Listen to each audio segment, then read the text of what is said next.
Hello friends, welcome to my YouTube channel.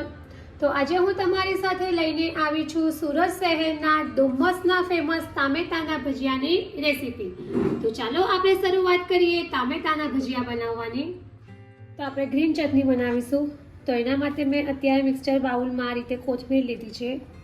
ત્યાર પછી આપણે તેમાં ગ્રીન મરચાં છે એ એડ કરીશું। ત્યાર પછી અહીંયા મેં આ રીતે ઝીણી સેવ લીધી છે આપણે એડ કરીશું। ત્યાર પછી આપણે થોડું સોલ્ટ એડ કરીશું અને હવે આપણે થોડુંક જ પાણી એડ કરીશું અને આપણે આ જે ચટણી બનાવવાના છે તે થોડી થીક જ બનાવીશું અને હવે આપણે એને મિક્સરમાં ક્રશ કરી લઈશું। તો આ રીતે આપણી જે ગ્રીન ચટણી છે એ ક્રશ થઈને રેડી થઈ ગઈ છે। ત્યાર પછી હવે આપણે એક બાઉલમાં બહાર કાઢી લઈશું।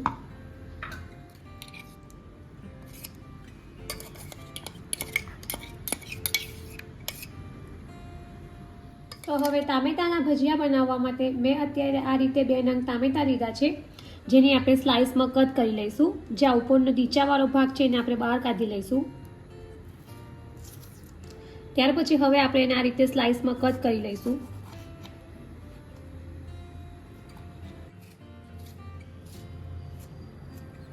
તો આ રીતે આપણે ટામેટાની સ્લાઇસને કટ કરી લીધી છે। ત્યાર પછી હવે આપણે આ જે ગ્રીન ચટણી બનાવી હતી એને ટામેટાની સ્લાઇસ ઉપર સ્પ્રેડ કરી દઈશું।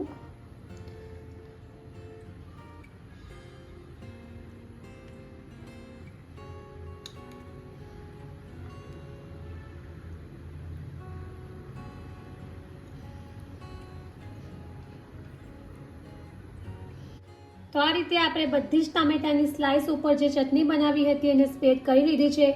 ત્યાર પછી હવે આપણે ચણાના લોટનું બેટર બનાવીશું। ચણાના લોટના બેટર માટે મેં અત્યારે એક બાઉલ લીધો છે, જેમાં આપણે ચણાનો લોટ એડ કરીશું। ત્યાર પછી હવે આપણે તેમાં થોડું સોલ્ટ એડ કરીશું। ત્યાર પછી ચપટી હળદર એડ કરીશું।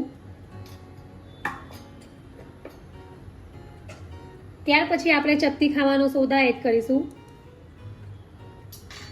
અને હવે આપણે પાણી એડ કરીશું અને મીડિયમ થીક બેટર બનાવીશું।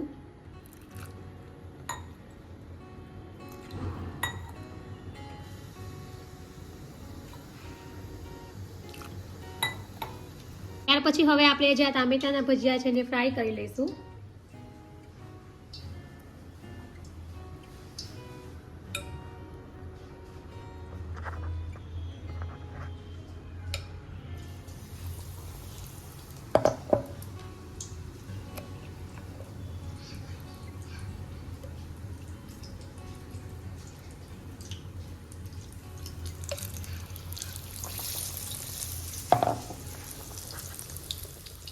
તો તમે જોઈ શકો છો કે આ રીતે આપણા જે ટામેટાના ભજીયા છે એ ફ્રાય થઈને રેડી થઈ ગયા છે।